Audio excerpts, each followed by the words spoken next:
Hello and welcome to a special Tuesday edition of Rewind to Raw. I am John Pollock along with Toronto's own Braden Herrington, who is joining me here on a Tuesday afternoon to discuss Raw from Monday night at the Scotiabank Arena in downtown Toronto. How are you, Braden? Hello. Yeah, I'm good, John. I'm feeling way better than I thought I was going to feel after our crazy night out on the town in Toronto. A wild night in downtown Toronto. So wild that Davie couldn't even make it here this afternoon. He's incapacitated. He is he's a stronger man than probably you and I. I mean, he had to go to work at like 9 a.m. So I don't know how he did it, but I got a message from him right before this show saying, "Don't ever let me drink again." So we'll see how that works going forward. The two of you and I had very different nights at this venue. Very, very different nights. Yeah.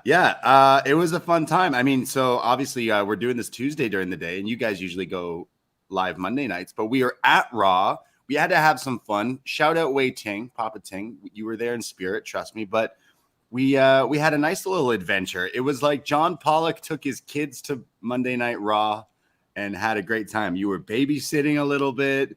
You got in on some antics, but just you tap dance around the line. You were at a good level, and then you just witnessed the BDE. Yeah, let's explain. I had one beer at Raw, which I felt I would buy around for all of us, which set me back for 3 beers at the Scotiabank Arena. $46 is what it came to. That's pretty good, actually. You would figure it's like 30 a can or something like that. That's pretty ridiculous. That was my one drink at the show. You took in how many? At the show, I think I had the one from you, and I think I had like a cider a little later on. But okay. we were doing some. We know the game. It's been a while going to some big wrestling events at a sold out arena here. But what was the last WWE show you went to?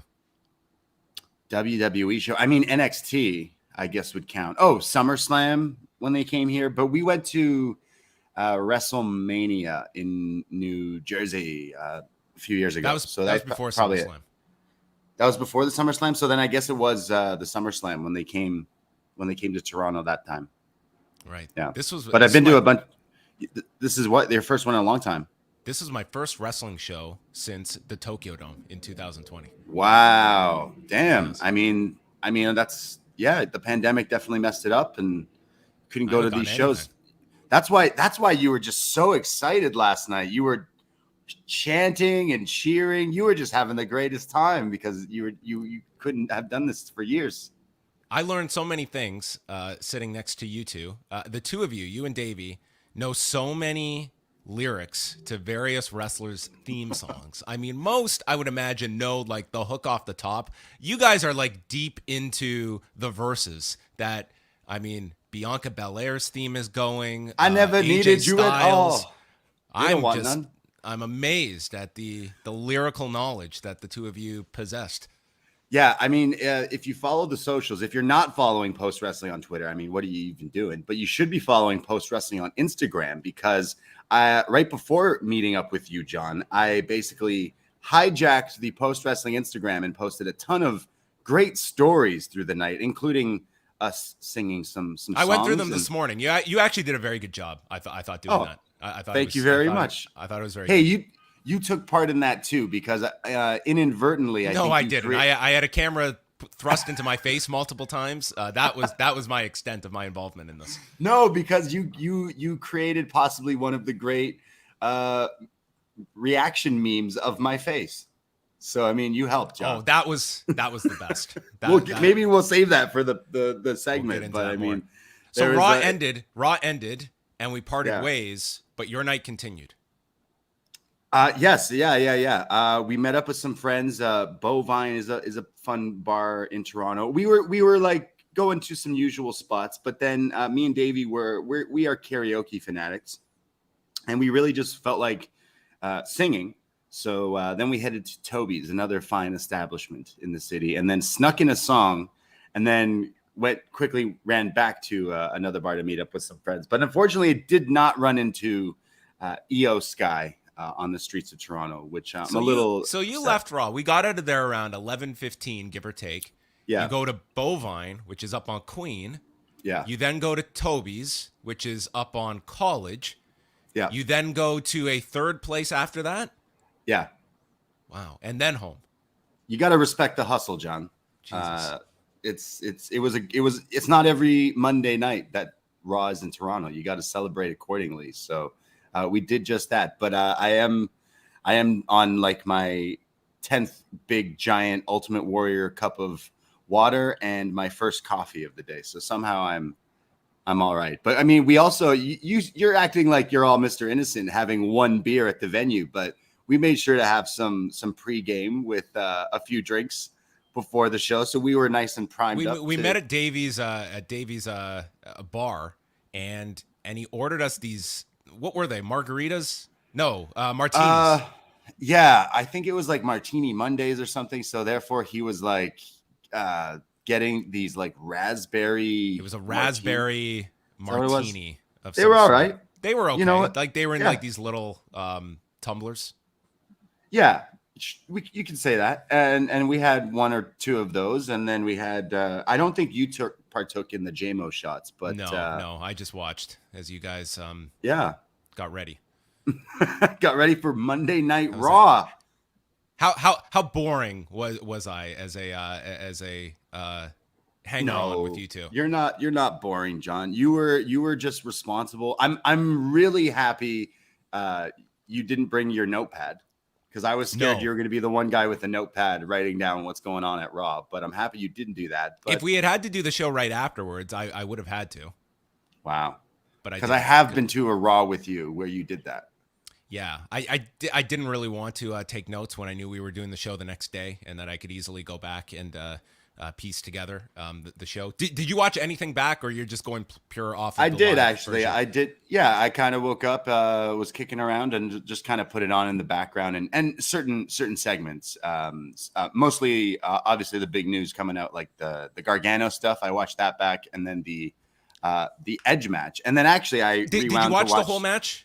On TV, I did. The Edge and Priest, because I had a lot of interesting comparisons from the live version versus what you saw on TV that we will get into. I thought it was actually really interesting just to watch how that match was presented on television and what we saw live. So we'll get into that as well. We'll also take super chats if you've got any in the chat room. We'll go to that at the end, as well as feedback at forum.postwrestling.com. But just a quick heads up that tonight, Braden will be back live with Davie Portman. They're going to be live minutes after NXT goes off the air at twitch.tv/upNXT podcast, your go-to for your review of NXT 2.0 tonight. Yeah, I mean, last week's Heatwave show. Huge, biggest NXT 2.0 match ever in history is happening tonight, because it is Wendy Chu, Tiffany Stratton, one last time in a lights out match. And it's not like a lights out match that you may know. It's an actual it's literally lights out match. So yeah, it's going to be like a gathering of the Juggalos where they all just like turn their lighters on. Is this what it's going to be like at the Performance Center? Well, Wendy Chu wore Randy Orton's night vision goggles last week, so maybe we might be seeing those pop up again. But yeah, we're going to be we go live after NXT every Tuesday on our YouTube and our Twitch, and then the audio goes up on our feed after. But we're going to start kind of following in your footsteps and just going live pretty much right as the show goes off the air. So around 10:05, 10:06 probably is when we'll be going live with that. But yeah, fun stuff. Well, I will be listening along and look forward to hearing from you and Davie. Wednesday night, Bruce Lord will be with me on Rewind to Dynamite, as we will be going through the show from Cleveland, featuring the heavily hyped up match between CM Punk and Jon Moxley. Also, John Cena will be dropping Shot in the Dark on Wednesday. If there's too much wrestling out there for you, John Cena's got you covered in 15 minutes or less. Thursday, it's episode 2 of She-Hulk that WH Park and Rich Fan are reviewing for patrons on MCU Later. And then we've got Rewind to SmackDown Friday, WrestleNomics this weekend. And then next week, it's going to be a packed one, okay? We're purposely having this kind of in-between week between the G1 and next week, because we've got multiple pay-per-views, Labor Day weekend, multiple specials from the WWE. So we can announce now that on the Sunday night, September 4th, the all-out post show, I am going to be manning the ship, but I need some help. So Braden Herrington and Davie Portman are going to be joining me to review both NXT Worlds Collide and All Out. Whew. And we will have a fourth chair ready as well for that review on Sunday night. Yes. With All Out. It will be the four corners of post, the four posts themselves all coming together with Wei Ting as well. So that will be special Sunday night show. We're going to do a separate show on Saturday reviewing Clash at the Castle. And then Sunday we'll do one big post show that will be free for everybody going through All Out and Worlds Collide. So I look forward to that because our worlds will collide. Yeah, I mean, John, that sounds like so much fun. I mean, we love doing this podcast stuff, and that All Out, it should be the biggest show of the year. A lot of it's just everyone looking forward to it. And now I get to hang out with you guys and do a show that makes it even so much more fun.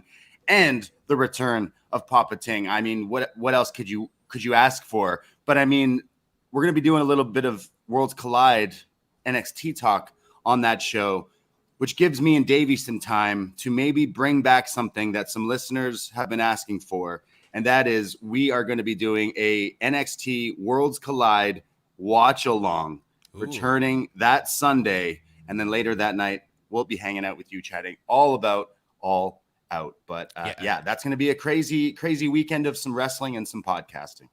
Yeah, because the Worlds Collide show will start at 4 p.m. Eastern time. And then the buy-in for AEW will be 7. So it's going to be a lot of hours of wrestling. And I'm imagining we're not going to be going live till around midnight that night. So we are all going to be exhausted after watching all of that. And we will have you all covered if you are not watching everything on that particular Sunday evening. But that's getting way ahead of ourselves. Let's go through a few news items before we talk about both the live and televised edition of Raw from Monday night in Toronto.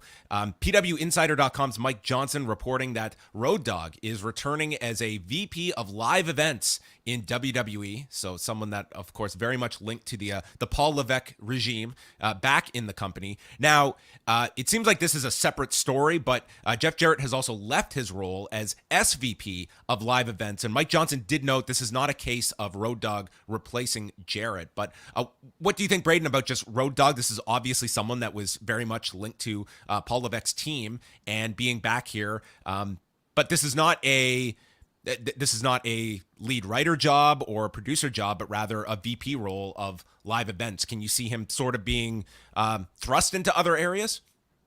Yeah, I mean, he did a lot in the past while. And then when he disappeared, you saw him putting tweets out as if he was trying to lobby for a job somewhere else. But now in like what looks as, I mean, you had to clarify that he's not taking Jeff Jarrett's role. To me, it's a clear thing that Jeff Jarrett was just lip syncing the whole time, and the Roadie's going to slip back in and take his spot once again to show he was the true star all along. But yeah, I mean, I'm interested to see if he, can do any good. So far, the past few weeks, looks like WWE's doing some right things. But I think a lot of people were kind of interested in this whole Jeff Jarrett working alongside Triple H with this TNA kind of WWE thing. But now that's already gone.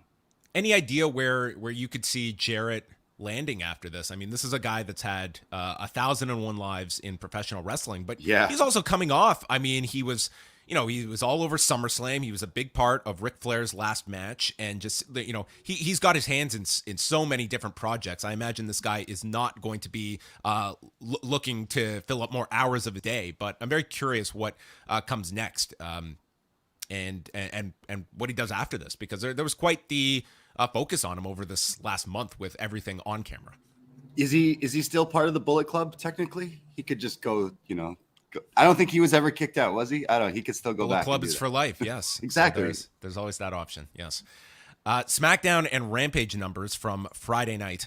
We had SmackDown 2,884,000 viewers, so they were number one on television, up 8% from the week before, 0.47 in the demo. Like last week, they were preempted in several markets due to the NFL preseason, but not as many as last week. So they were up this week. In Canada, they did a phenomenal number. They did over 219,000 viewers. I believe their most watched SmackDown since the weekend of WrestleMania for that Friday going into WrestleMania weekend. Rampage, on the other hand, 461,000 viewers, falling 13%, and a 0.12 in the demo, a drop of 29%. They were going against an NFL preseason game, but a big loss in males, 18 to 49. But that was offset. 18 to 34 was stable. Young males were actually up a decent amount, but some big losses among men 18 to 49 and adults 25 to 54. And it's sort of Rampage feels to me, Braden, that overall the trajectory is going down, but they have these blips every few weeks where something, gives it a bit of a shot in the arm. But overall, I think it's just over time, this has been painted as a secondary show. I mean, that is very, very clear. But at the same time, it's like sometimes something will spike it, but overall, this does not feel like this is must-watch television. And we kind of have this conversation each week about Rampage and where it is. And I don't know if you necessarily change it all that much, that Dynamite is their priority show, and all the major key points that you need as an AEW viewer are contained in those 2 hours. Rampage is supplementary programming. Yeah, it's definitely something that I don't watch every week. Like, I choose to check it out if I know there's like matches that they've announced. Like when they go, hey, Bucks and Lucha Bros are going to have a match. Okay, of course, I'm going to tune in and watch that. Probably not on Friday night. That is in a tough spot. It is summertime. People are going out. But, I mean, they want to bump those numbers up. Those are rookie numbers. Just keep putting Tony Nese back on Rampage because it seems like that's his show lately. But I think they could use that show in a secondary way to almost like if it wasn't Friday night, if they were to change it to like more of a Sunday night heat kind of thing. Therefore, it's almost like every week you have some segments promoting what's going on. You air more of your, what are those like promos, the matches, the things they make for each match, like the road to. You could add more of that aspect. You could have one or two matches, but it is when you put in all these like non-big names that definitely aren't like going to be popping these numbers. But I do think they could do a bit more of making that show stand out a little different, because right now it just feels like the B or C show that a lot of people just don't check out. But they do have some good matches on there when you cherry pick it. If you were to add another Ring of Honor program, like how much interest would you be having in like a 1 hour ROH show weekly? Would that be something you'd be going out of your way to see? Or would you see your viewing habits of that similar to Rampage, where it would be something that catches your eye that you'd go out of your way to see, but it's not going to be appointment television? Yeah, I mean, NXT UK is resting in peace for right now. So John Cena for Shot in the Dark doesn't have to review that. But then here we hear talks of a new Ring of Honor show. So then we lose one and then we pick one right back up. A Ring of Honor show sounds weird considering this show seems like they're struggling to find exactly what it is. So I feel like it could almost be the same show if you wanted Rampage to kind of be the other brand. You could do like the brand split, like that kind of thing. But I do think if you were to go, hey, this week on Ring of Honor, Samoa Joe is going to face such and such, it's like, all right, maybe there'll be some viewers. But I don't think it'll be anything higher or bigger than a Rampage has been. Like there needs to be some sort of change in how they do these secondary shows. But I mean, hey, more wrestling is great, right? Well, that's the ecosystem we live in. It's always more. And New Japan has more to announce. So their next tour starts September the 2nd, and this is going to feature a limited return to cheering crowds for the 5th and 6th shows at Korakuen Hall. And then this whole tour leads up to September 25th in Kobe. Top title matches on that show will be Will Ospreay against David Finlay in a rematch from the G1 for the U.S. title, Carl Anderson against Hiroshi Tanahashi for the Never Openweight title, and Francesco Akira and TJP defending the junior heavyweight tag titles against Ryusuke Taguchi and Master Wato.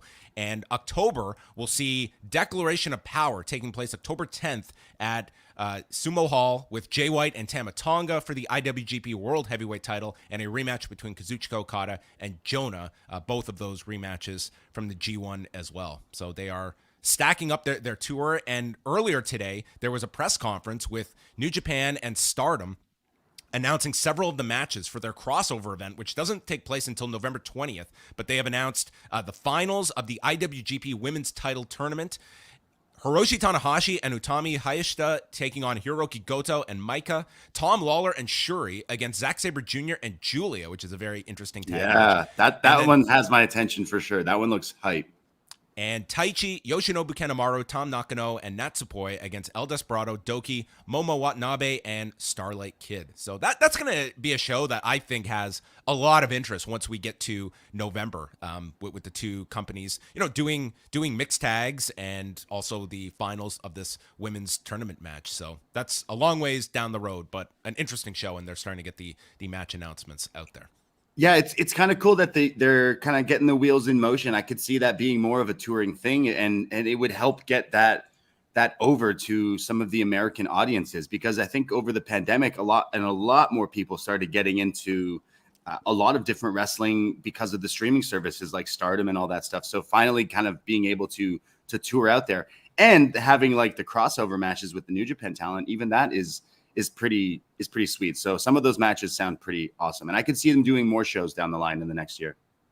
Yeah, I think that you'll see these being a staple, especially for the US shows, that you see a lot of the talent from both appearing. So all your news can be found at postwrestling.com. Andrew Thompson on top of everything today, and he's got an interview out with Camille from the NWA, so go check that out now. Andrew Thompson interviews on YouTube, and there's a written portion up on the site. But that takes us to Raw in Toronto. Sold out at the Scotiabank Arena. It looked to be just under 14,000 was the real number, but on TV they gave out 16,683. So, just inflate those tires regardless. But I mean, dude, this place was packed, and more importantly, watching this on television, they shot this like there were that many people in it. Like they had the jib camera out. It was like they really shot this crowd well, that it felt like, man, this is a packed, big major league arena that was here. Like it felt like a hot product, just seeing the production and how they lit the crowd, because sometimes we'll see shows where they've got like a strong amount of people there, but it's not shot in the way where you would really truly appreciate how many people are there. But not the case here. It looked really good on television. It was packed. It was as packed as the last time I was there for wrestling. And it was like everyone's going off, cheering. Everyone's just having a good time. It's the first big wrestling show in this city since like the pandemic. Everyone was ready. And like tickets, if you looked, trying to get tickets right before the show or whatever, it was jam sold out, every seat. So I was pretty impressed and kind of like happy to kind of see people just be excited to watch some Raw. Yeah, they did do the house show back in December, but if you remember, that was the week that you were getting all the COVID cases coming back, and it was really kind of touch and go that particular week, as I recall. But they have also announced a return for December 30th that they'll be coming back here at the Coca-Cola Coliseum, which is the same venue AEW is running back-to-back nights in October. So they started the show with this chaotic brawl between Riddle and Rollins in the back, and they make their way into the crowd. They tease going off the balcony, and then Riddle dives off the guardrail, and everyone gets taken down. There's a big pull apart, and yeah, this was our start to the show, kind of grabbing everyone's attention. And next week they will have a face-to-face confrontation as opposed to what this was. Yeah, it's got the crowd hot to see both these guys just kind of fighting through the crowd, especially in the sections they were in. And the only disappointment was that they did tease him jumping off some sort of the crowd thing. So I was ready for that. But I think it was all right to start. Whenever you got people get a pull apart, it usually gets people pretty hyped. The show proper began with Trish Stratus coming out. Strong reception for her. She said it felt good to be home here in this ring. The crowd is chanting one more match, and she said that she's been thinking. But before she can reveal her thoughts, Bayley, Dakota Kai, and Io Sky come out, and Bayley is mocking her, stating they're all big fans. Io says she's her number one fan, but Bayley asks, "What are you doing here, Trish?" And she mentions being here for Edge's big match, and clearly these three are not Canadians because they were rude in interrupting her when she had something to say. Io now does a 180. She doesn't like her at all. And Bayley says that you rode our coattails at the house shows all weekend, which I thought was interesting, the fact that they brought up, house shows in a promo here. Just a small line, but just the note that they exist is just something that we rarely even hear. The fact that, hey, if you went to a house show over the weekend in Ontario, Trish Stratus was on those house shows. So she says, Trish is the past, they are the now, and that prompts Bianca Belair to come out. And I had never learned all the words of Bianca Belair's theme, and Braden volunteered them towards me. I never needed you at all. I love that song. It's a pretty good one for like they would never get rid of that one because it fits her really well. But yeah. You got to do the dance while you do it. Also, you got to do the spinning. Well, Davey was doing the dance. Yeah, yes. we do that. We pretend as if we have the long hair to do the dance with. So it goes hand in hand. Yeah, I mean, is there any other way to do it than that? No, absolutely not. I mean, I there's also Io Sky's theme, which I think you could do like the Harlem Shake to or Floss to, which it goes really well. There's no lyrics in that to sing though. So Bianca joins in and says Bayley isn't even in the same stratosphere as Trish. There would be no Bayley without Trish. Puts her over, says this is her city, but Trish can defend herself. And Trish teases coming out of retirement. She's like, listen, I don't hold any reverence towards these wrestling retirements. I'm ready. And Bayley teases going at it, but says, hey, it's 3-on-2. So out come Asuka and Alexa Bliss. It's now 4-on-3.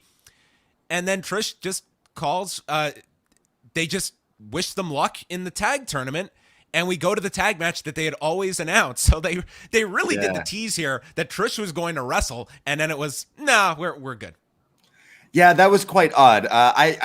You'll hear, I really enjoyed this show, but this was the one head scratching moment. Whenever WWE comes to Toronto for the past, since she retired basically in 2006, Trish has always been that like easy card they can just pull out to be like, oh, we're in Toronto. Okay, bring Trish out. Like it's been such a thing. And to now kind of tease twice in this segment that, okay, well, I'll fight you and I'll, retirement this, retirement that. It's like, okay, is she wrestling tonight? And then she didn't. And they even tease it later on that she would like want to fight someone. So it was just really odd that they didn't even mention this tag match in this whole segment and then just quickly go to it. So kind of a weird segment, even though all people involved I am a fan of. It led me to remember. Did you go to the Unforgiven when she did the retirement? Yeah. That was a great one. The sharpshooter, where she was crying. So that was like the whole pay-per-view. It's like the major thing coming out of that was, Trish's retirement. Mm-hmm. She was 30. She was 30 when she did like her retirement match. Get out of here. Like, I did not know that. That's crazy. Could you imagine that? Like, look at how many people on this roster are over the age of 30 that you would not like. It's just, it's kind of wild when you. Wow, when you I did not know. I didn't realize she was 30. That's crazy. Yes, she did that match, and then we got her to come on the Law like an hour after the pay-per-view to do an interview right afterward. So we get Io Sky and Dakota Kai against Asuka and Alexa Bliss in the semifinals of the women's tag tournament. And they gave the update here. Gigi Dolan is hurt, so her and JC Jane are out, and they're going to do a fatal four-way second chance match involving the four teams that did not advance in the tournament to determine who faces Raquel Rodriguez and Aaliyah. And I took it they're doing that semifinal match as well on Friday because they're plugging the finals for next Monday in Pittsburgh. So that's where we are. This whole tournament is a little confusing because for me, just because I don't usually watch Raw, but Raw is now the best show going in the world of wrestling. But I'm thinking the tag tournament seems like a bit of a mess with some of these like injuries and things, because I see Shawn Michaels cutting a promo saying, hey, these people are going to be in the tournament. And then Toxic Attraction win a match and then Gigi's injured. So now there's like a last chance thing. It kind of seems like it's a little cursed from the get-go. Yeah, kind of the NXT portion of the bracket has kind of just led to all these issues of replacements and such. Yeah. So they will go with one of these teams and they will face the winner of this match. So it starts off, Asuka's calling Io a chicken. So you got to see Asuka and Io Sky involved here. Yeah, I was telling you yesterday, John, when they kind of went face to face in this match, I'm like, hey, I don't think these two have interacted in WWE, considering Io just was brought up recently at the last show at SummerSlam.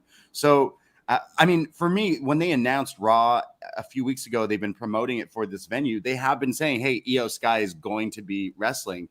And I've mentioned on many shows, like she's one of my all-time favorites. So I was really excited to kind of see Io and Asuka. And we got a little bit of them kind of messing around in this match, but clearly not enough. But down the line, that's a huge singles match that would definitely have my attention. But yeah, I was excited to see them lock up. Throughout the match, there were cutaways to the back of Tamina and Dana Brooke, as well as Aaliyah standing alongside Nikki Ash and Doudrop. We saw a big hot tag to Asuka, hip attack sending Kai off the apron and then delivering the spinning back fists and a released German before a sliding knee. Then there was a springboard missile drop kick by Sky onto Asuka. Kai is in with the scorpion kick and then a running boot to Asuka for a 2 count on Kai. Bliss then lands double DDTs and Asuka uses a submission on Kai. Kai breaks it and we get a twisted Bliss. Asuka tags, lands a head kick. A bunch of spinning back fists, several of which did not appear to connect. And then Kai is in the Asuka lock, but she is not the legal woman, and it allows Io to come from behind with a roll-up on Asuka, pinning her in 18 minutes and 37 seconds. This was the second longest match on the show, and it's just, I always have this complaint about sort of the momentum that gets lost on a lot of these television matches with the commercial breaks. But that to me was evident watching these back. Like, it really is a disconnect when you take an 18-minute match and you insert 2 commercial breaks into them. And that would be the same format we'd see for Edge and Damian Priest later. Yeah, it's like I've been to a few AEW shows now, and obviously when you watch at home, they do P&P, and you see like tables and blood and fire and destroyers in picture for that show. But WWE, watching Raw yesterday, it felt every match we would turn to each other and would be like, okay, we knew every commercial break, and the ones that we said in person, like watching it back, it was like we were like bang on, like we were dead on. It was just, it's very evident when they're at the commercial, but it's still watching it live. Like, there's just more of a flow as opposed to going to the break and back. That said, like, this match, like there were some like issues with it, but overall, I thought maybe a bit too long. But I did enjoy the Io stuff with Asuka. I thought Asuka looked really strong in this match, save for some of these back fists that were not all connected. But it was not really a detriment either. Didn't get all of it. No, I loved Io tangling with Asuka, and I loved Io as the one who pinned Asuka. So A, I got to hear the theme song, and B, that easily like goes to, you could lead that to the match that we all kind of want to see. So I don't think they should. I hope something that changes in this whole new regime is the matches that happen on Raw or SmackDown, and then they rematch it on Raw and SmackDown all the time for 2 years straight. And then eventually go, hey, here's them at a pay-per-view, when we've seen it now like a bunch of times. Whereas like if you kind of keep that dream match aspect kind of there, it could lead to something pretty big. Because now my attention is, okay, when are you going to do this match? But knowing them, they could also just throw it on TV the next while. But really, I didn't realize this match went 18 minutes long, but I really got into Io getting the win on Asuka. So Io Sky continues to get me high. Kevin Patrick interviewed Dolph Ziggler. He's had a lot of highs and lows here in this company, but Theory was the better man last week. And Finn Balor walks in saying he makes him sick. You're just like Edge and Ray, attaching yourself to younger stars to stay relevant, and you can't teach me anything. Ziggler comes back with a great line saying, aren't we the same age? Which he's pretty much calling out Balor for the same thing. And slaps him and then tells Balor, are you going to sit there like a little bitch or come fight? And that takes us to Dolph Ziggler against Finn Balor. Whole new entrance and music for Finn Balor. And what did you think of the whole Balor presentation here? Yeah. Am I crazy, or is the Judgment Day themes their old themes, but like slowed down and like remixed or something like that? That might be it. I don't know. I really can't tell. If you played the Judgment Day theme for me, I could never identify it for you. It's really weird because Finn Balor's theme song and entrance is pretty good and gets over, and people do the pose and the chant. But they probably don't want that. Yeah, but like still, you could still do it. I think you could make it even more of a thing. Like when the Fiend was doing his entrance, everyone thought it was the coolest thing, even though he was supposed to be like a bad guy, murder, psycho clown thing. Finn Balor, the music definitely didn't hit as.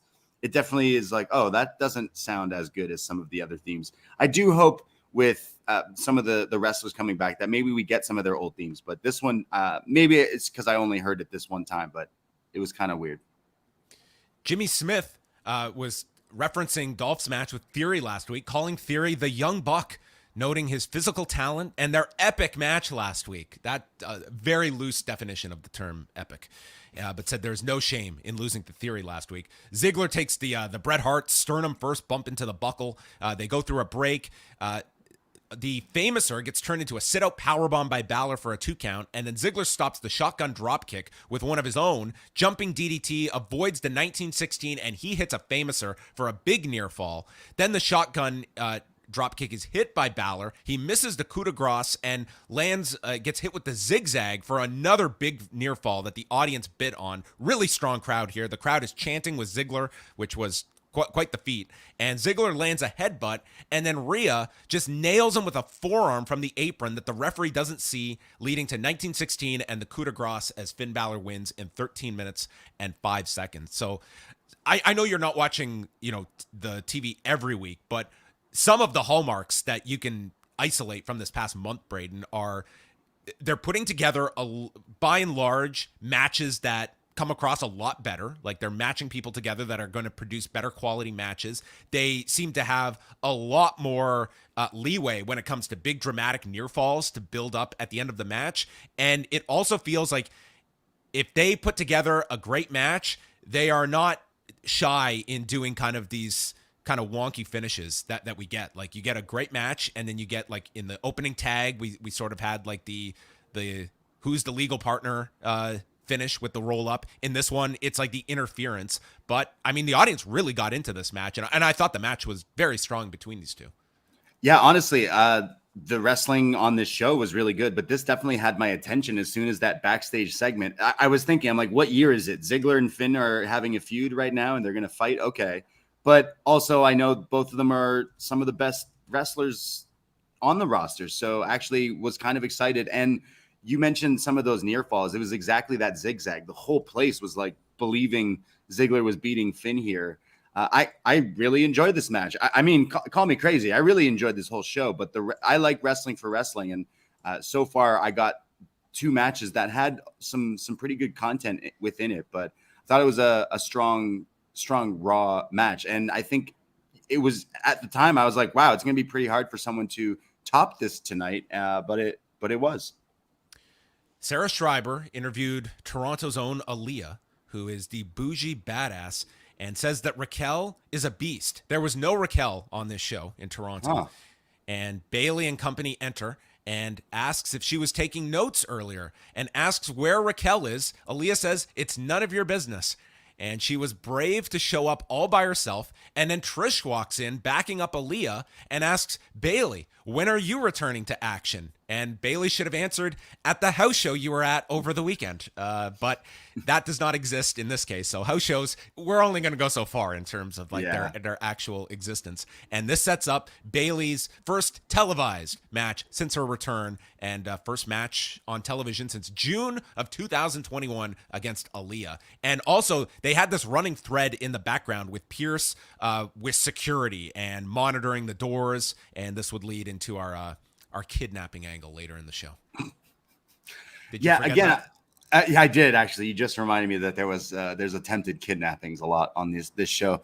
I loved. This is how I thought they were teasing Trish again. They're like, we already had a segment where she was like, I'm gonna wrestle, but I'm not gonna wrestle. Oh, I might wrestle. No, just kidding, I'm not. And then she shows up to be like, hey Bailey, you don't wrestle anymore. Do you want to wrestle me? But actually, do you want to wrestle Aaliyah? And then it's like, oh, okay. You really you tried to pull the bait and switch on us again. And no one knew Aaliyah was from Toronto until they go, Toronto's own. And then everyone's like, oh, okay, cool. We'll cheer you. And then the cheers slowly faded away. Yeah. I mean, it's like she's billed from Toronto. Like, they mention it, but I'm with you. I would imagine that 75% of this crowd would have no idea. I'm sure a lot of people watching this are not even that familiar with Aaliyah. Like, she's not like a big player on SmackDown. Rock the boat. Alpha Academy come out for their open challenge, and Chad Gable says that they are accepting new students, and they've been scouting here in Canada, but all they found are toothless ex-hockey players hooked on Tim Hortons. As you hold up your Timmies, were you offended by this? No, I wasn't. I thought it was a great line. It was good.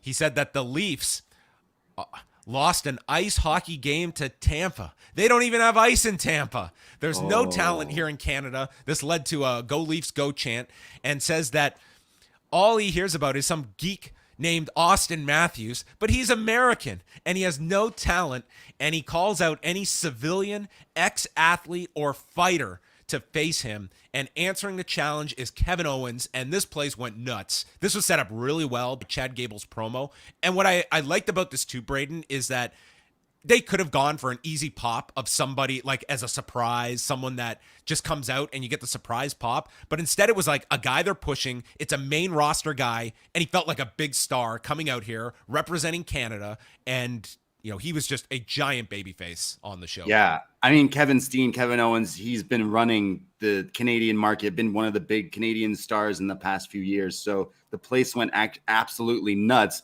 But on top of that, I mean, it's so easy in wrestling to make fun of local sports teams, but like if you know Toronto, like the people here, we bleed Maple Leafs. Everything is Maple Leafs. So making fun of Austin Matthews, I thought was pretty good. Austin 316.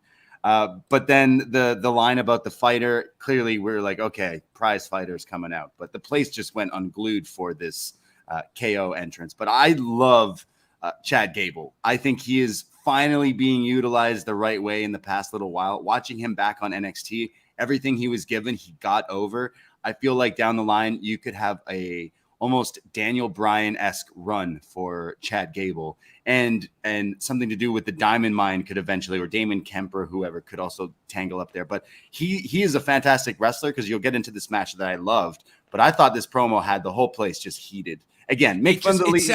It just set the table for the big pop of Owens coming out. It was good. It was really well done. Shoosh! The whole place, the corridors of the venue where everyone was chanting "shoosh" when he was doing it.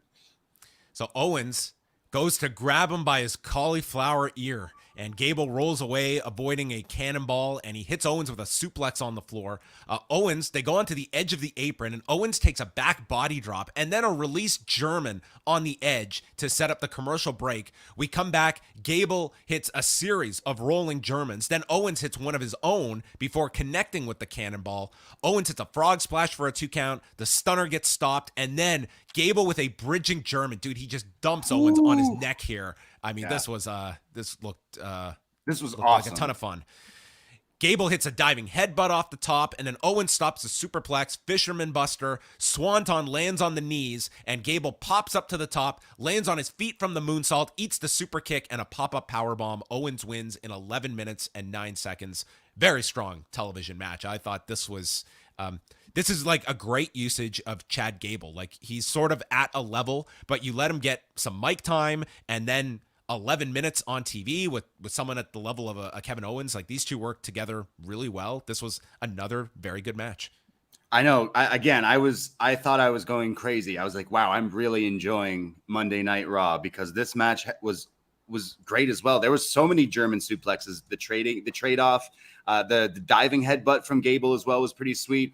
And then I actually, like I said, I kind of watched back some of the matches. I pulled this match up just before we were going live, and in the match, when it starts, you could hear Owens you mentioned the cauliflower ear thing when he grabbed him. It's just so funny. I thought this was pretty good. And again, I think Chad Gable's pretty underrated, but it's interesting how Kevin Owens has instantly become a babyface after the whole like Ezekiel thing. It's just like he got more over even from that. So it's just he came across as just huge babyface star if you were to watch this at TV at home.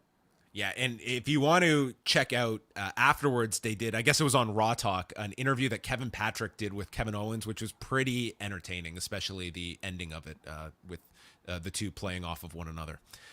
Owens gets attacked by Otis, but then he moves out of the way, so Otis runs his shoulder into the post, and he takes Gable and sets up for an apron bomb. Again, Otis prevents this, and the crowd starts chanting Sammy, but Owens has this on lock. He's fine. Stunner to Otis, power bombs Gable on top of Otis, and Owens gets the big pop, and the camera stayed on Owens for a long time as he's just soaking up this crowd reaction, and I think sometimes it's just boom, you cut to the back, you move on from something like this. But this sustained focus on Owens, he just came across as such a big star in front of this huge crowd in his home country. And, you know, this was this was the episode that to me was the antithesis of a Vince McMahon produced show, where we're in the home country of several of these performers, and we're going to make Edge and Owens and Trish feel like national superstars. That was the goal of tonight's show, and they felt like it.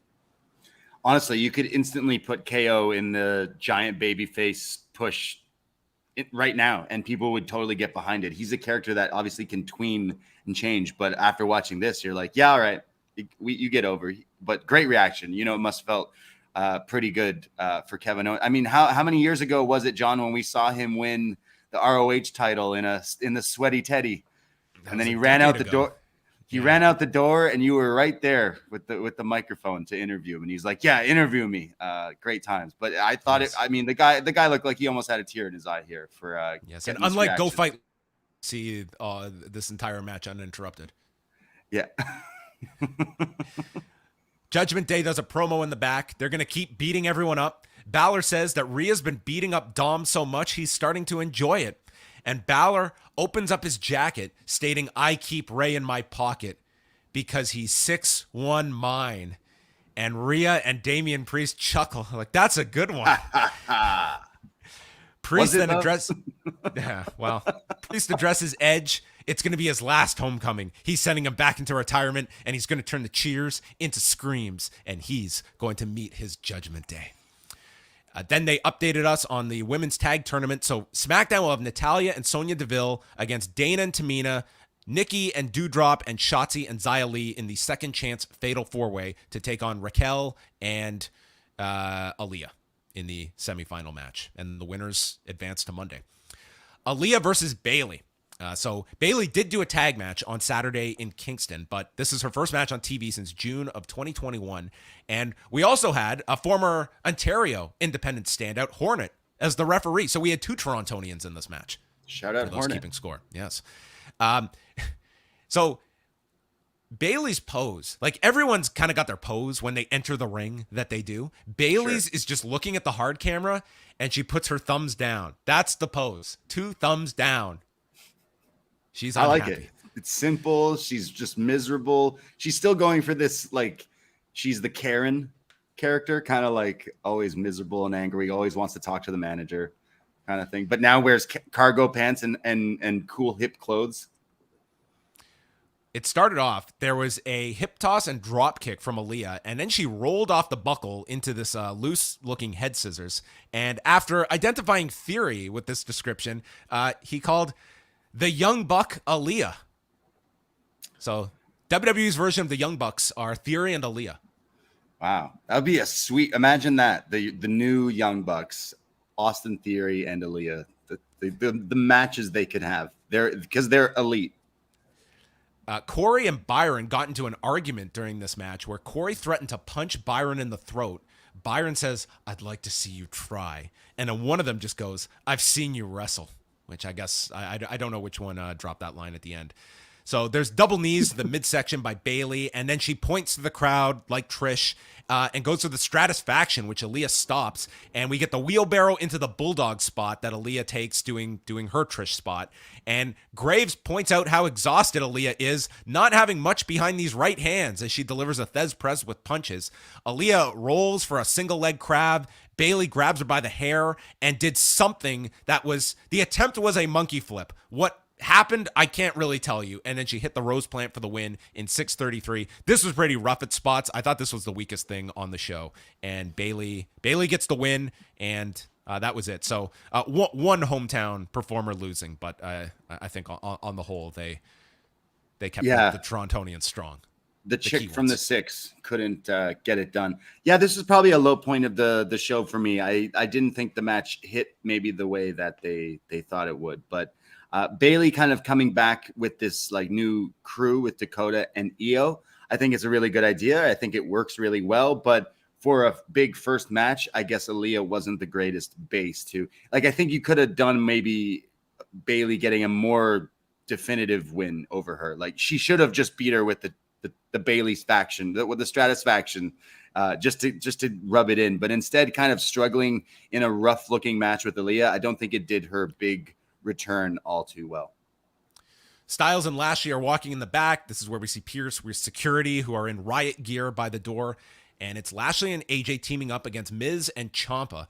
They double teamed on Ciampa at the beginning. And dude, our section, there must have been 4 different iterations of them chanting tiny balls. I mean, to hear these chants in real life was just, man, questioning life choices. You've never heard people chant tiny balls in public settings? No. You're not going to the right places, John.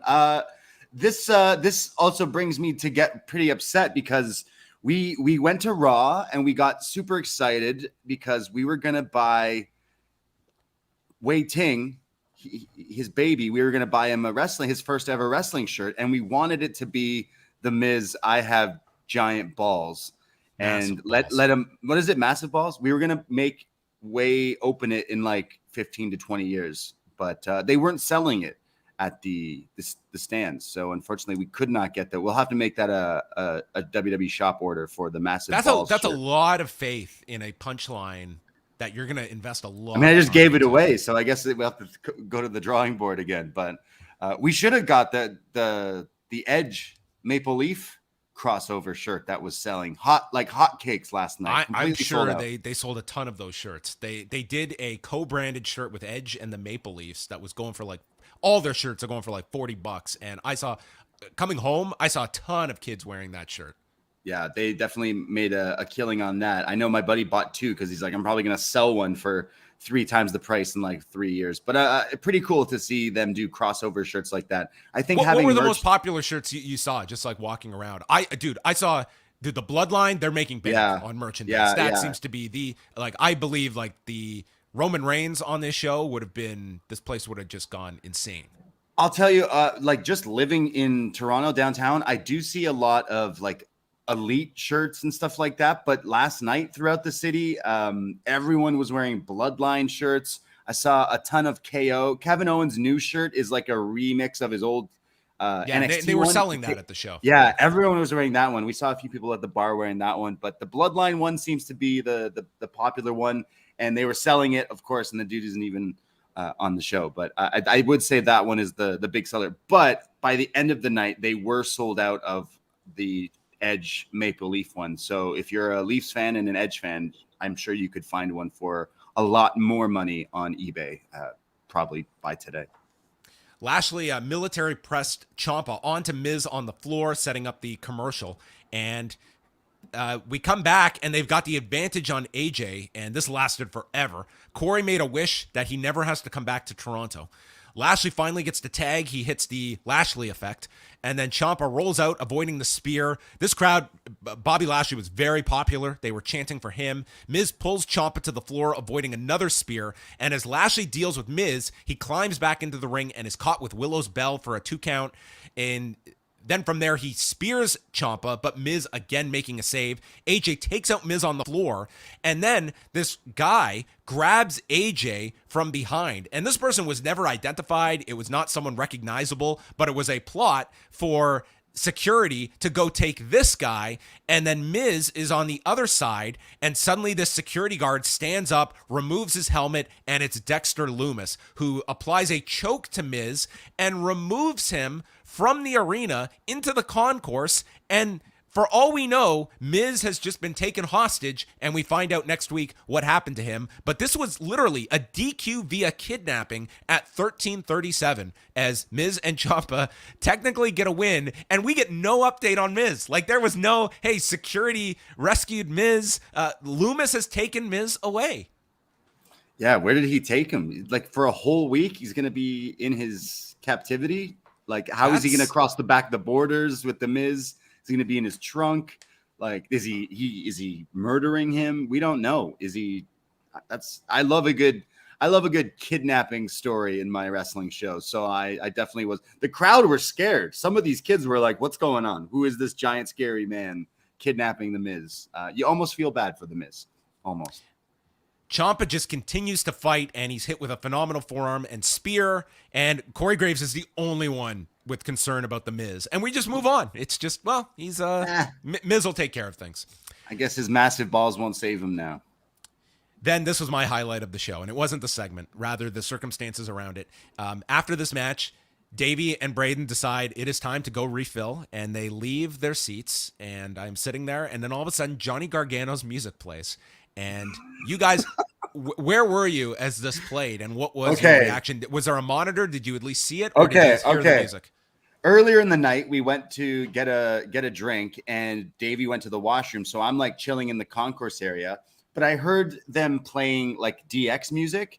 So I made a joke. Yeah, they do this thing called they do the DX cam, and it's just like the fan cam, and they just go to people in the arena to do crotch chops. It was the most cringy thing. It's really weird. You were almost expecting them to want people to do the tops off thing, but I heard the DX music, and I was like, oh, I guess DX is here. So I like wandered over while I was waiting and peeked my head through the curtain and kind of was watching. And then fast forward to when we go to the bathroom again.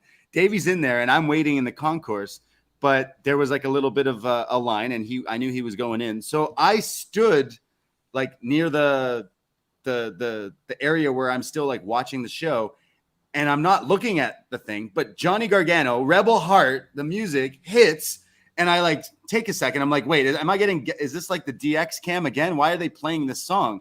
And I look up, and I start screaming, and this woman who was like security starts like looking at me like I'm screaming bloody murder. A few guys around me start realizing why I'm screaming.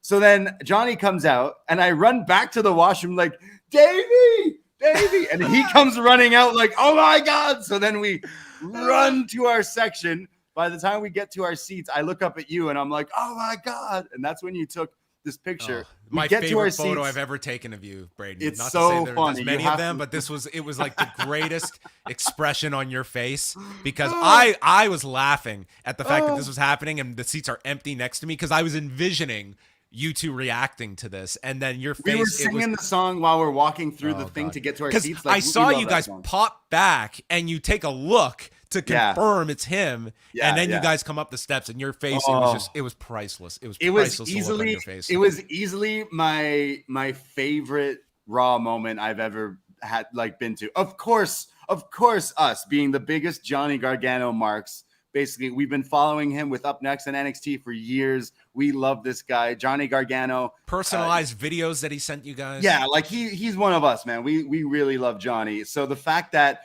we were busy hitting our weed pen in the washroom while his music was hitting was pretty funny. But that was just the most BDE upNXT moment you could literally ask for. But we lost our mind, and we are so happy to see him come out here. I mean, I've been listening to Rebel Heart at least 6 times this morning already, but just what a moment. And of course, this happened to us. You know what I mean? So great photo. Go look the Post Wrestling Instagram or Twitter and all that stuff. You'll see it.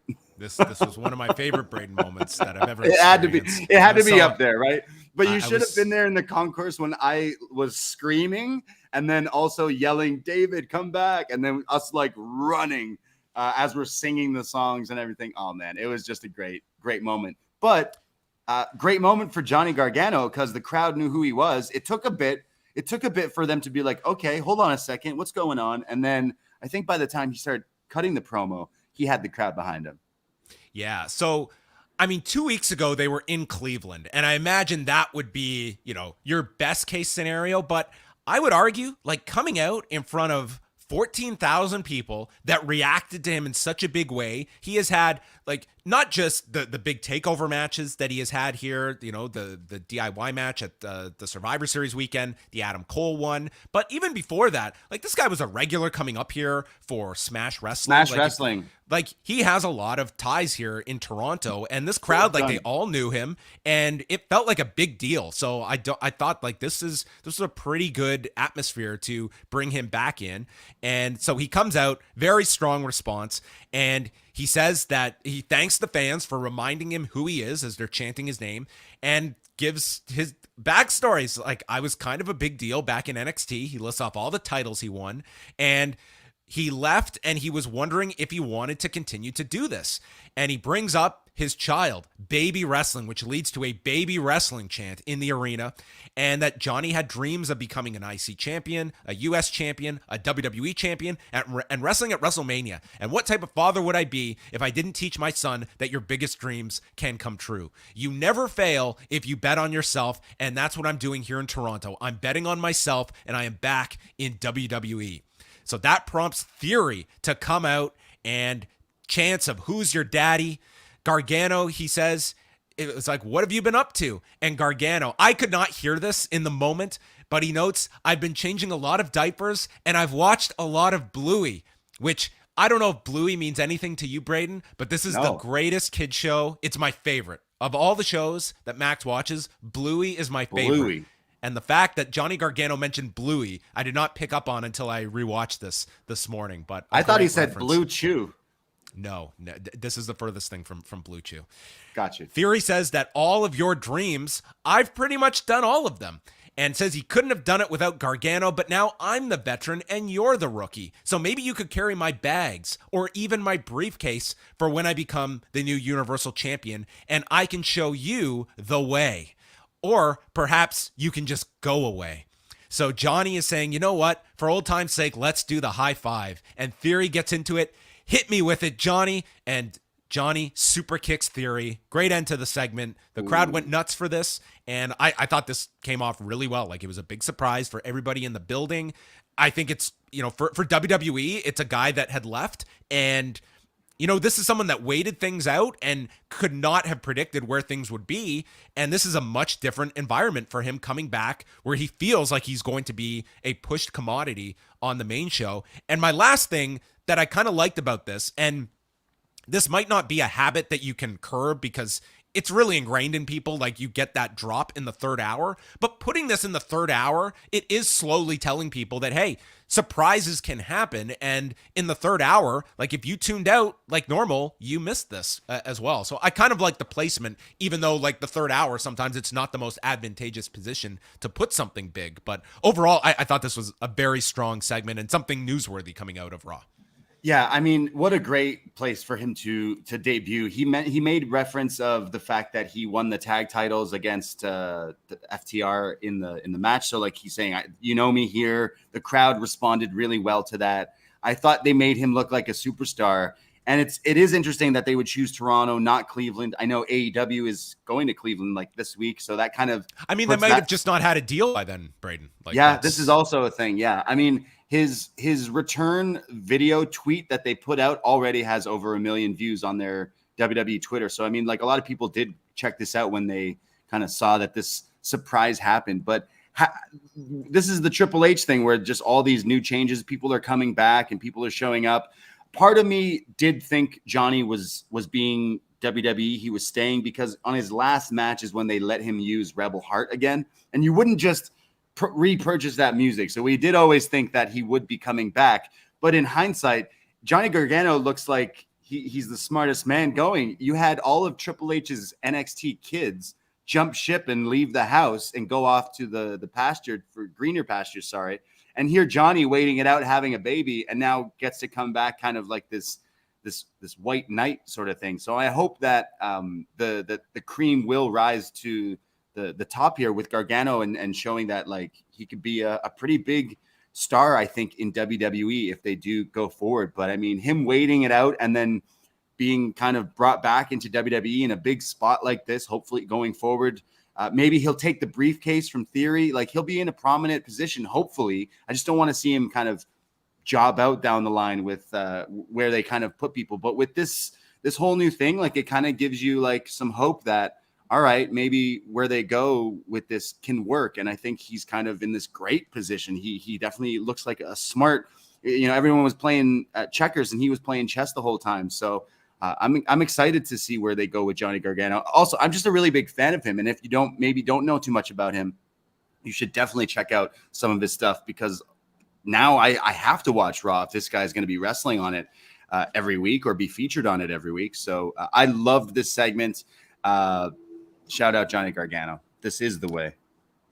Next week on the show, it'll be the face-to-face between Riddle and Rollins, the finals of the tag title tournament, and they're in Pittsburgh, and Kurt Angle will be on the show. So it would seem that they are they're leaning on when they're in someone's hometown, bring someone on like for that added star power and sort of doing this formula. So we'll see what happens with Kurt next week. Maybe he will realize that the paternity test was incorrect. It was not Jason Jordan, but Chad Gable that was his son all those years. Wow, that would be great.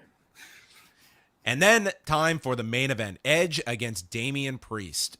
So Damian Priest makes his entrance, and they had established last week it was just going to be Damian Priest out there, no Finn Balor or Rhea Ripley with him. Edge's music hits, and dude, this place went insane. There was a guy next to me. He screamed so loud. My ear was ringing from how loud. And it wasn't Braden, by the way. It wasn't me, right? Yeah. No, it was a person on the other side of me. He was so loud. And Edge came out. Do you want to describe these tights? You were very impressed with these tights. Oh, yeah, dude. I mean, okay, like the Maple Leaf shirt was cool. I didn't buy one, but like I understand. When I saw people wearing it, I was like, all right, that looks pretty cool. It's got the Maple Leaf colors. However, if you're a true Edge head, you might know that Edge is actually a turncoat when it comes to Toronto and hockey, because Edge does not support the Toronto Maple Leafs. He is a New Jersey Devils fan, but thankfully he wasn't wearing New Jersey Devil inspired gear. He was wearing Calgary. I mean, he was wearing red and white, which they kind of were. Yeah, true. Now that you put that in there, he was wearing Calgary Hitmen inspired gear. So he had like old versions of his like t-shirts and gear mixed into like Hitman, which is like Bret Hart's hockey team, which like the mask and everything like that. I don't think he's involved anymore in it, but what was part of like the founding like ownership group. Yeah. I will say I do have a Hitman jersey, and I think Davey got it. Like I still links Bret Hart's website, still sells them. Okay. So I mean, maybe he still is, but I mean, this was like designed into his gear. I almost wish this was a jersey or this was a t-shirt, because this gear looked pretty sweet. Shout out to Edge always usually is pretty good in the gear department, but for a big hometown thing, this was pretty cool with the Canadian gear and his denim vest or his denim jacket thing that he had on the back of it. Like very, very Canadian, but the place lost their GD mind when Alter Bridge hit, because we were singing along, weren't we, John? You were singing with me and Davey, all the lyrics. You were screaming, "John, give it to me," into my ear, which out of context sounds odd. Edge, you think you know me? Yes, Edge outsmarts him at the beginning. Priest going for a leapfrog, and he gets shoved down, and they pick things up, and Edge lifts up Priest and power bombs him onto the barricade, and he just slumps down into the timekeeper's area. So this was the first commercial, and this was something very noticeable from the TV version. Both commercials, it goes to break with one guy like dying, and we come back. So the last visual you have is Priest taking this power bomb into the timekeeper's area. We come back, Priest is tight roping on the top rope and does this crazy flip off of the top. It's like, what happened in the last 3 minutes that this man went from being power bombed onto a barricade, and then you come back, and it's just like, it's jarring where you go from one to the other. Now they do a good job of showing a replay of what happened during the break that changes the momentum, and this was Edge getting his back run into the post. So it continues here. Edge hits a spinning neck breaker and then lands a high cross to the floor. I'm going to bring this up here because only one time did they show a picture-in-picture of Beth Phoenix reacting. Being there in the building, you could, like, we were facing where she was in that front row. Dude, she was the unsung hero of this match. Her reactions, like, you could see her hands coming up to her mouth. She's reacting when the Razor's Edge got hit during the table. Like, I was just thinking that I could see the camera was not shooting her, and like I thought it was a lost opportunity because she added so much drama to this just based on her concern for her husband and watching him take all of these big moves. And I only saw one reaction spot during this entire match that it lasted. But so Edge hits the high cross, and Priest then dumps him on the apron and lifts up Edge and delivers a Razor's Edge, putting him through the desk, which for this guy with his neck problems, that's a pretty intense bump to take. I don't care how confident you feel, but he goes through the desk, and this set up the second commercial break. But again, You go to commercial where this guy with the extensive neck damage has just been put through a table. We come back from break as he's hitting a super Frankensteiner off the turnbuckle to Damian Priest. It's like, dude, this has to be better paced. Like the go to commercial spot, I feel like you need to connect it to what we're coming back to because it's just too jarring. Like I just watched this guy, I'm going to break. I'm like, is this guy going to get up?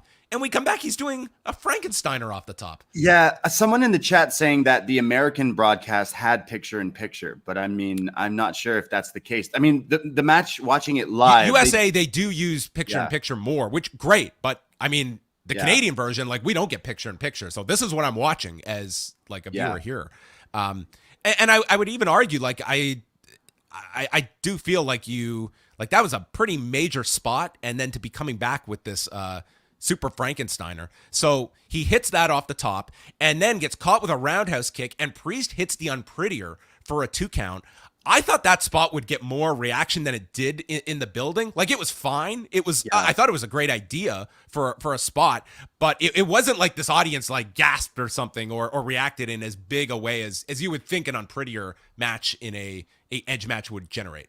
Yeah, like we definitely were like, oh, okay, that's pretty cool. And a few people in our section were like, all right, we get it. But maybe not the big reaction he was kind of getting it for. I guess maybe Edge should have hit the move and that's the reaction would have gotten bigger. But maybe. Yeah. So Edge recovers from that, Impaler DDT, and then this is where they show a replay of the Razor's Edge, and this is where they show Beth reacting with the replay. Damian hits the Reckoning, but doesn't go for the cover. Instead, he sets up for Edge's own spear in the corner. He runs at Edge and is caught with South of Heaven that Edge hits. Edge goes for a sharpshooter, but Priest kicks him into Charles Robinson, and then Priest hits South of Heaven, goes to get a pair of chairs with the referee still down, but Edge avoids a concerto, yanks out Priest's legs from underneath him, dropping him on the chair, and Edge breaks off the piece of the chair, applying the crossface, and sets up for another spear, but Edge now gets hit in the head with the piece of the chair from Priest. Edge kicks out, big pop for the near fall, and Edge hits the Canadian Destroyer and hits the spear to pin Damian Priest in 19 minutes and 38 seconds as Jimmy Smith proclaims it's 10 years in the making and redemption for Edge against Judgment Day.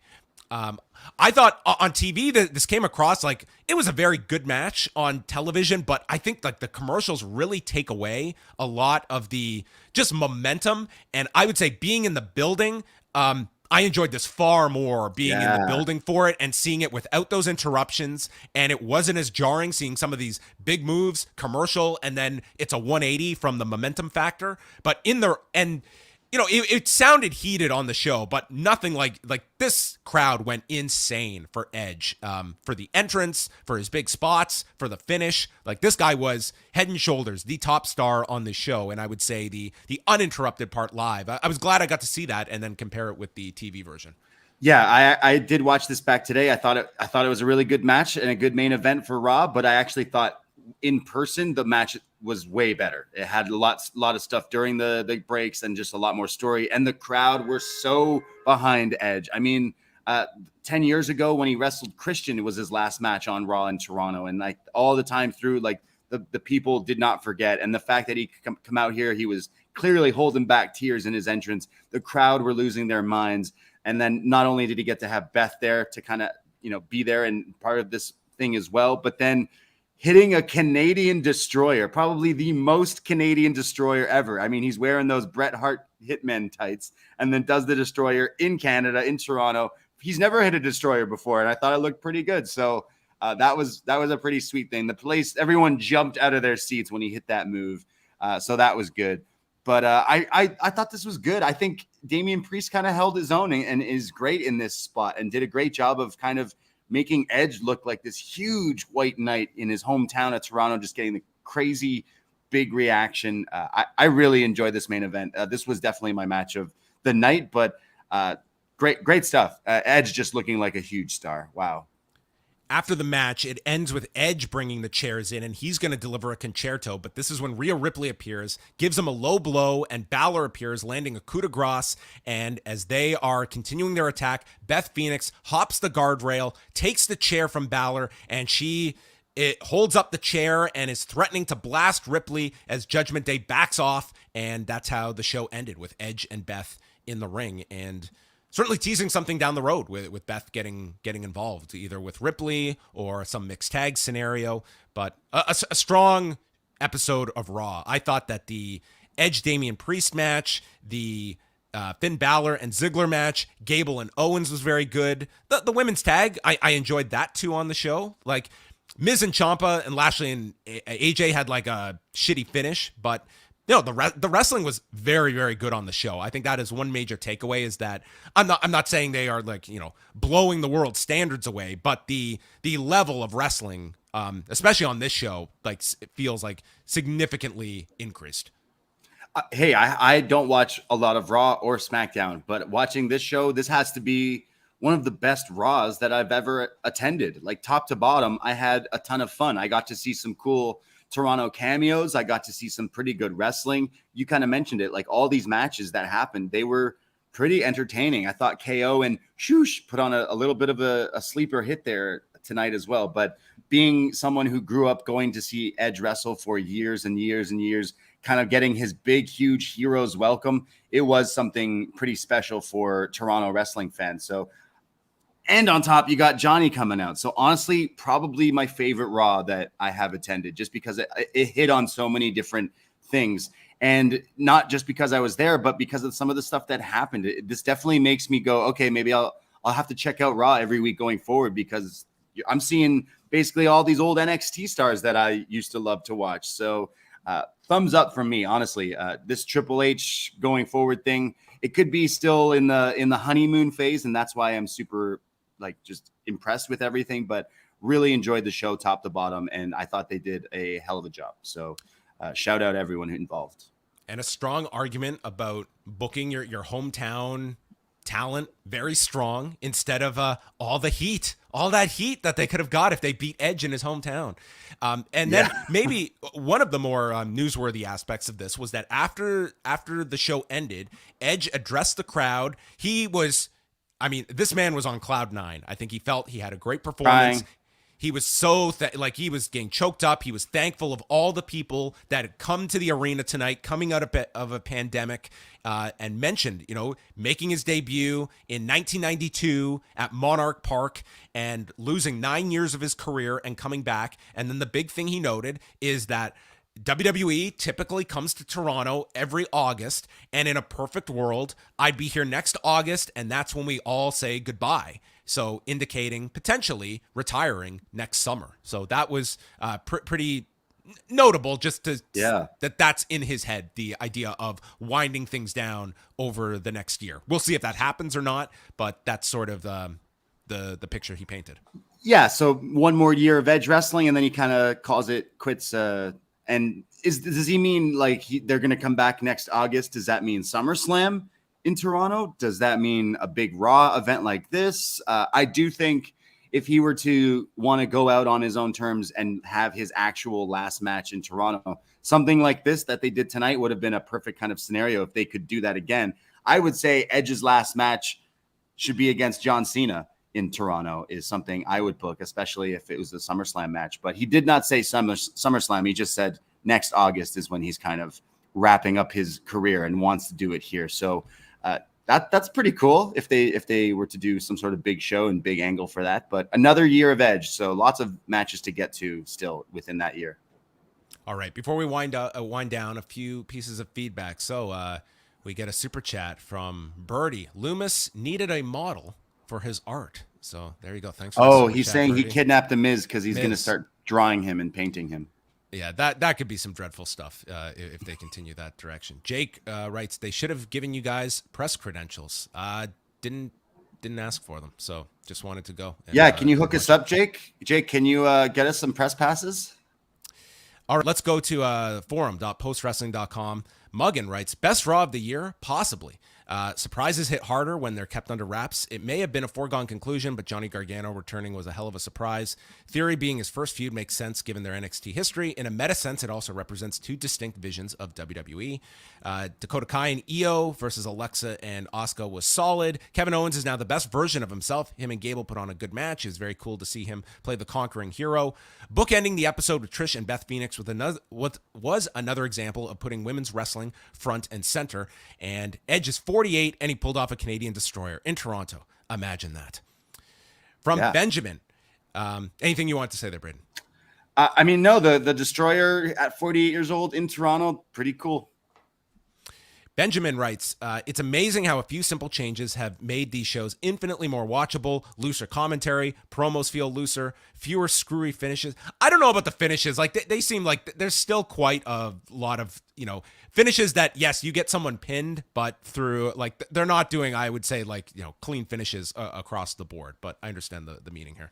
Broader matchups, matches getting more time, and more fluid camera work and transitions between segments. I'm enjoying this Ziggler reclamation project, even though he's taking L's. He is less insipid in promos and having banger matches.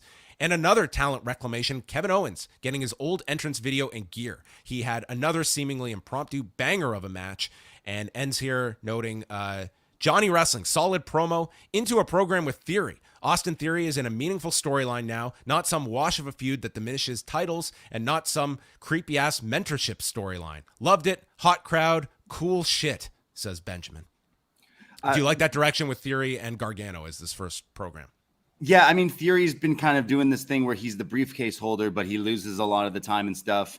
I joked earlier that, hey, why not, if Triple H is running things the way things are going, it looks like Gargano could beat Theory for the briefcase and cash in down the line. That's probably my dream scenario. But I think Gargano should kind of beat Theory, maybe work his way around those kind of mid-card titles that he kind of referenced, like the IC or the US title. He wants to be like a Triple Crown winner or whatever. But that's a good first feud. And I think some of the matches could be pretty good. PJ asks, were they expecting such a big pop for Johnny? It was quite ballsy to send him like that. Did he get a bigger pop than Edge? He didn't get a bigger No. Edge was the most popular person pop on this entire show, but Gargano got a very strong reaction, and I didn't think it was very, very ballsy to put him out in Toronto. It's actually interesting. When Johnny's music hits, you can hear people like freaking out, but it wasn't everyone. And then when he comes out, people are like, okay. And then you kind of see people telling their friends like, hey, this guy's pretty cool. Or, hey, we like this guy. And then as soon as he started talking, that's when I thought the crowd really like was crescendoing and getting the Johnny wrestling chants and the baby wrestling chants. And you could see it was pretty loud. And I mean, like, it was not, no one was talking about how this could have happened tonight. So it was a pretty like good hiding. I bet he was just hidden all day, or a private jet to Toronto for this kind of just return here. But I really liked it. The pop was really loud for that thing. You could tell he liked that. Okay, two more here. Nas writes, best Raw I've seen in years and years. Watched the whole 3 hours for the first time in a long time. Banger matches. The Raw roster looks stacked with both men and the women. If I'm nitpicking, I thought the opening promo segment wasn't the best use of Trish Stratus. It felt a little awkward. Should have just gone straight to the match and used Trish differently. Also, Finn Balor maybe does need a script or a writer working with him. 6'1" mine. And that was the point he was trying to make to Dolph. Didn't make sense at all. Question, how does Kevin Owens' refusal to go to Saudi Arabia, which I fully support, affect his push for a world title run? Do you think at all, Braden? Do you think that is, presuming that is still his stance on these Saudi Arabia shows? Yeah, I mean, like, he can still be the guy, but maybe that will affect down the line of how they want to send over their champions or whatever like that. But I mean, it speaks for itself. The guy is having a hell of a run right now because of coming off the Stone Cold thing and the Ezekiel thing, making that all work. Like every time he comes out, he seems like a big deal. So maybe they would have to kind of let that or maybe just respect his views, his wishes. Hernice from New York City is our last word of the night. Might be the best Raw I've personally seen in years. I've been on and off watching the last 5 years. Crowd was hot. Johnny Wrestling is back. Prizefighter Owens is back with the tape shirt. Yeah. Dexter just committed a crime on live television. Wonder who the other guy was. A random from NXT? Also, will we make this a weekly thing? Just kidnap a wrestler each week. Man, does Bobby continue to get loud reactions. Great to see. Do we see a 4 mixed tag or 6 mixed tag with Beth coming in at Clash at the Castle? Okay, so I think he's suggesting either Edge and Beth teaming against a pairing with Rhea Ripley, or the two of them getting a third person to incorporate all of Judgment Day. I guess it's possible. Rey Mysterio. Yeah, Rey would be the automatic assumption there, which I guess you could set that up next week to go into Like next week's the go home show for a Clash at the Castle, and you could set that up next week of Beth and Edge come out to start the show. They're accompanied by Judgment Day interrupts, and then we get the math line. Hey, it's 3-on-2, and Trish Stratus isn't going to join them, so instead the numbers are equaled out with Ray. I just need it. Doesn't matter how we get there, but the eventual end game of this whole thing, I've been talking on Up Next for weeks, is I want a resurgence of the LWO, and I want to see the unthinkable happen. Rey Mysterio turning heel, becoming a filthy animal again, and sending Dominic to a place that we all know he needs to go, and that is NXT. That's what I want to see, but I just don't think that's going to happen with the Judgment Day kind of being the top heel faction. But Edge, Ray, and Beth versus the Judgment Day sounds like a pretty cool match if they were to do that as well. But no Rey Mysterio. I was missing Dominic on this show. Yeah, no Mysterios on the show either tonight. But yeah, it was I thought a pretty strong episode of Raw. They had a great crowd, and just business wise, they did a great number at the Bell Center on Friday. They had house shows in both Quebec and Ontario over the weekend, and then this I would have to look at where this ranks among the most attended Raws of the year. This was a very strong set of TVs for them in Canada. I was really high on this show. It had to be one of my favorite Raws, and it was 3 hours, which usually I'm like, and we've nitpicked some of the stuff we didn't like, but enjoyable show. And I even liked it enough to kind of watch some of the stuff back, which is super unusual for me. So, yeah. What we didn't mention? Like, we got there right as the first match was ending for main event, but we did get to see Mustafa Ali teaming with Cedric against Shelton and T-Bar. Yeah. They had a really nice match. Like, they had, I would say, like 6-7 minutes, but it was a good match. Honestly, there was some great stuff in there. I mean, all the 205 remnants, he's just turned that into having his cool little matches on main event and superstars and stuff. But yeah, we got into that match for sure, and it was I love Shelton too. Yeah, worth checking that match out on main event this week. Okay, I will say, sorry to interrupt, I did see some other wrestling this week, because this was the third wrestling show I went to this week, because Demand Lucha had a show in Toronto on Thursday with a bunch of GCW imports and a bunch of indie guys as well. Effie versus Gringo was pretty awesome. And then also on Sunday, we went to Super Kicked, which put on House of Black from AEW. And they were pretty awesome to see, pretty live and up close and wrestling. Team Super Kicked at that show as well. So any Toronto GTA area people, check out these shows going forward. They're going to be doing a lot more, but House of Black were awesome to kind of see live and in person. But this was a cool return to wrestling for me this week, seeing Raw at the ACC, the Scotiabank Center, because AEW is coming here in a few months, and Coca-Cola, the venue they're going to, is much smaller, but doing 2 nights in a row, I think they could sell that out and make it just as loud and just as fun as WWE did just yesterday. I'm expecting those shows will be full for the 2 nights. I don't think there's it's going to be hard to get tickets. I think tickets are going on sale this week for Toronto people, and we're pretty excited. And friendly reminder to follow Up Next and post for all socials, because we will be having some parties coming for that week here in the We're working out some stuff for that week. AEW's here in town, so keep it locked to Post Wrestling and Up Next for updates on that front. But one final plug tonight, Up Next, they will be live 10:05 p.m. Eastern Time, twitch.tv/upnextpodcast. Braden and Davie are going to be going through tonight's show that features the lights out match between Wendy Chu and Tiffany Stratton. And also announced for tonight is Brooks Jensen and Josh Briggs defending the NXT UK tag titles against Gallus, and Cameron Grimes against Javier Bernal. Fucking Gallus. Gallus made their way. Yeah, pour one out for NXT UK. And look forward to the Worlds Collide, where we get some dream crossover matchups. But again, follow all our socials for all the updates. Up Next is every Tuesday night, where we talk about NXT. We do BD Elite 2, chatting about Dynamite. We do so many different shows. John, we did a Heatwave retro review that inspired you to go watch Heatwave 98. And I mean, that's all the people need to know, is to go check out some of our podcasts that we do. Well, go check out all of their work. And thanks to everyone that joined us live. I know this was a different time for Rewind to Raw, but I was very happy with all the people that checked out the show live. And yes, up next tonight, Rewind to Dynamite on Wednesday night. Minutes after Dynamite, myself and Bruce Lord will have a review of the show from Cleveland. So that's going to wrap everything up. Thanks for Braden joining me and all of you listening. That concludes